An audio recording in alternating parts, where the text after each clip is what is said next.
વડોદરામાં સ્થાનિક સ્વરાજ્યની ચૂંટણી પહેલા કોંગ્રેસમાં આંતરિક કલહ હવે ખુલ્લેઆમ સામે આવી રહ્યો છે।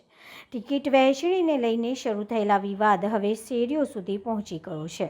મુસ્લિમ સમાજની અવગણના કરવામાં આવી હોવાના આક્ષેપ સાથે કાર્યકરોમાં ભારે નારાજગી ફાટી નીકળી છે।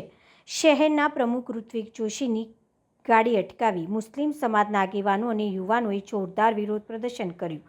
વિરોધ દરમિયાન પાર્ટીના નેતાઓએ જાહેરમાં અસમંજસ અને શરમજનક પરિસ્થિતિનો સામનો કરવો પડ્યો। આક્ષેપો છે કે વર્ષોથી કોંગ્રેસ સાથે વફાદાર રહેલા સમાજને ટિકિટ આપવામાં અન્યાય થયો છે અને કેટલાક વોર્ડમાં ટિકિટો પૈસા લઈને વહેંચાઈ હોવાની ચર્ચા પણ તેજ બની છે।